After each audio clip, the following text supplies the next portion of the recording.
Hello everyone, it's me. Today I'll be discussing about Century Cinema. And before I get into it, I would just want to give like a bit of a story. So I first heard about Century Cinema in the beginning of 2020, and there's this woman. She came from the London Film School. She was talking about Century Cinema and what it entails, and she gave us. We watched a few videos showing us examples, and we did exercises as well to get our, to show our understanding of it. But we were supposed to make a sensory film that was full of sensory cinematic things. But unfortunately, the pandemic happened. So we weren't able to do that. So let's just get into it now. So, to explain what this is, I'm just going to give you the five senses, that sensory organs that are used to capture the way we view things and the way we sense the world, basically. So, eyes is seeing a lot of things, of course, seeing colors and images and seeing lots of different things, basically. Ears is like hearing the sound, listening to loud and quiet sounds, and balance is like to do with how much your the capacity of your hearing can handle. And maybe your nose it could do something to do with your smell, like smelling things, like if it smells like a dustbin, like you would have had, your brain tends to pick up on the senses that you're trying to sense. And your nose can pick up on, the brain picks up on the smell as well. Like it gives you like how you're feeling about it. So whether it smells disgusting or if it's perfume, it smells like very strong and very floral, basically. And tongue is like tasting things, like if you taste like something sweet, like chocolate cake or something, or sour like lemon or lime, or maybe like something grainy like sand. But I don't recommend you to eat sand. So, and touch is something to do with pressure, or the skin is the most overlooked sensory organ there is, because we don't really associate skin as touch or pressure or temperature, but the skin is the most sensory part of our body, basically. And pressure is something to do with how hard or soft it is. Touch is something to do with smooth or rough. And temperature could be hot and cold, basically. So I have some examples of videos that will demonstrate sensory things. So before I show you the videos, think about, when I show you the videos, think about what senses do you have when you're watching them? What sensations that you can pick up on? But I'm not going to show you everything in every single video. I will leave links to each one in the description.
So this is the video. It's the ASMR one.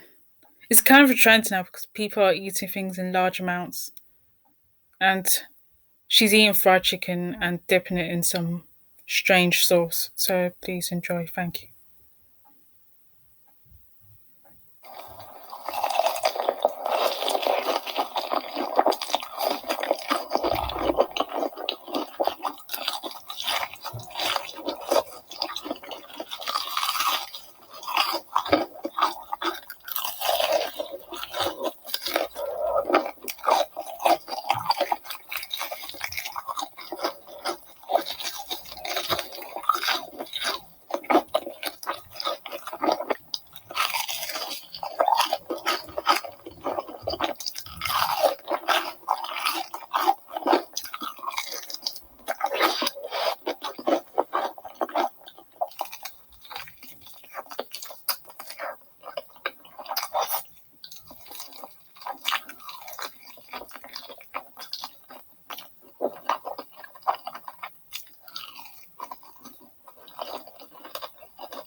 When you sleep at night, never quite know what to dream.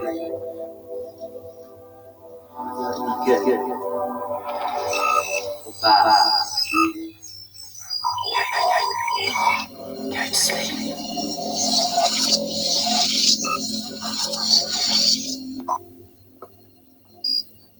to sleep. Go to sleep.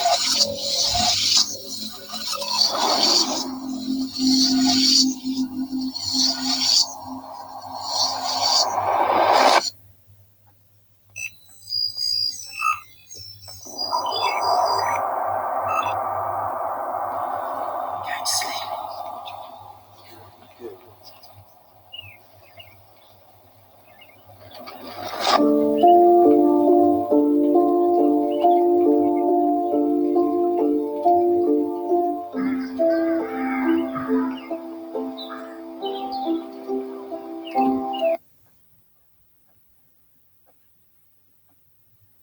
So experimenting with sense. So program makers and technology manufacturers are designing products which give us an insight into our senses. So they're just trying to create a new experience, a way we can see film and TV and the way we view things, videos nowadays. So sound and vision are not always enough. So we need to be in touch. They're trying to provide us with the sensory experience so we can be in touch with our other senses as well, like, you know, changing the landscape of how we view things forever. There's lots of technology. If you ask me if the technology's been developed, I would say that they need to work on it a bit more. I've read the article about it as well, which I'll go on to explain in another slide. the next slide actually. So being able to touch and smell odors and what the characters are touching, that's kind of giving us the taste of new experiences that we would never. That means we're in the character's shoes, basically, of how they see their world, you know. And this creates anticipation and suspense, as you saw with the horror flick that I showed you, the scene that I showed you creates some sort of tension and suspense, basically, that keeps the audience on their toes, you know. And ASMR is kind of part of the sensory experience because we have to try and listen to sounds like more carefully and more closely. Helps us to hear things better and helps us to get that tingling sensation of how we envision. We see what they're doing, but we can also hear it like more clearly, so it's more easier for us to grasp the sound and be able to feel that sensation. I did a video about ASMR and what it stands for. I will leave a link to my ASMR video that I demonstrated. And mukbangs are sometimes ASMR influenced as well because sometimes we hear the person eating or what they're eating, like the girl eating the fried chicken. That sometimes allows us to hear what they're eating. It makes us feel hungry or thirsty or whatever. Like makes us want to do something or, you know, have the sense of urge basically. So technology for sensory cinema. So films with sound, touch and smell sensations can be experienced with newly equipped 4DX cinema. So most of the sensory cinema trends are in South Korea. Like this one, 4DX cinema, was developed in their labs. And ASMR mukbangs are part of, developed in South Korea as well. Like there was like a show that they did. Mukbangs in particular was developed in South Korea, and there was a show that was explaining about it as well. What what the people are doing. It's like an eating show, and the people eat in front of the camera, cook and eat live in front of an audience that's watching at home or online, basically. So taste experiences with edible cinema. So this is where cinema goers can get the taste of the same foods and drinks the characters on screen will be having. So you're actually tasting the experience. You know, not just watching it. You're tasting the experience basically. But I have a video on that as well. And questions arise of how these companies will design their products, giving us the multi-sensory experiences. So, like I said, if someone were to ask me whether the technology is there, I would say they need to work on it a bit more because the world is changing every day, and it's hard for us to keep up with new technologies. We just have to stay with the ones that we have right now until we can actually keep up with it. So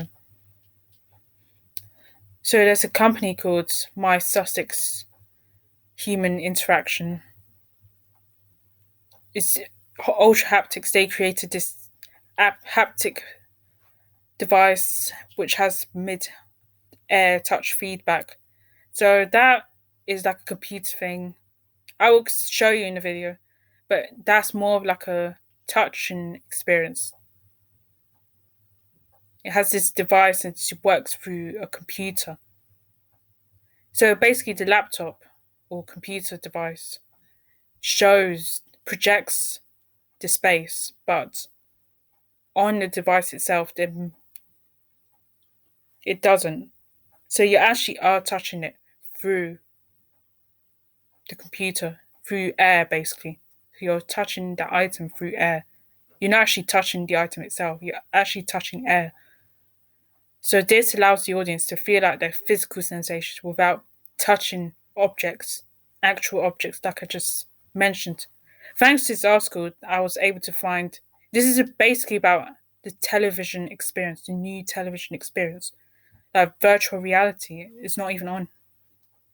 Virtual reality is another example that now we can view things with our own eyes, we can be in the space. It's a bit similar to the ultra haptic, but yeah, except we're in the space, like through the goggles, we're in the space basically. So we get to sense the sensation of being in that space, or what the space, the atmosphere it looks like, and how the atmosphere is. Like there's 360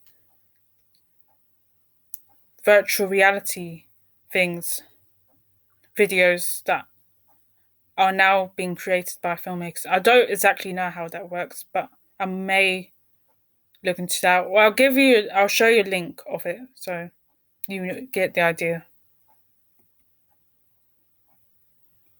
So this is the 4DX one that I've been explaining, but they have it in nearly most cinemas now. Like, let's watch now.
The best thing really is probably to come and experience it. But the basic idea is to try to amplify the experience of watching a film. Today we are rehearsing for Edible Cinema, so we've got to the stage where we've watched the film, we've agreed which moments we'd like to target, we've come up with some ideas about the menu, and now we're testing it out. So this is the stage where we might find that some things really work or some things really don't. We make small tweaks, and occasionally we chuck out an entire item if it's really not working.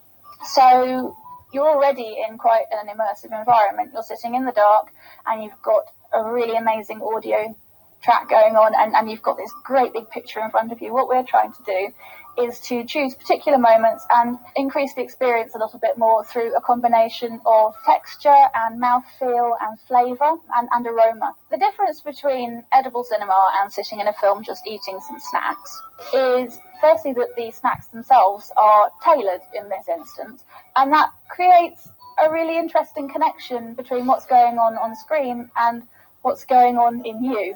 For example, in this film, there's a moment where Romeo and Juliet first see each other through a fish tank. And so we have a drink served, which is about love at first sight, which is a really heady, alcoholic moment that's supposed very sugary to give you a sudden sugar rush and a slight intoxication. So we're thinking more about what the characters are feeling and trying to bring that in for you a little bit. We will have 220.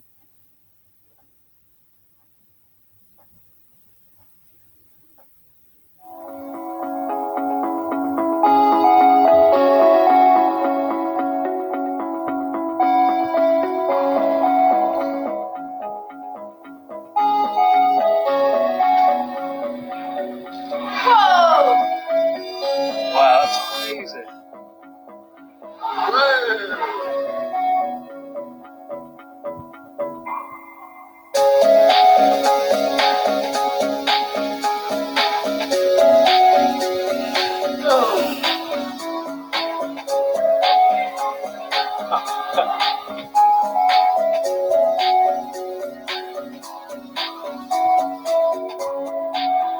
That's so cool.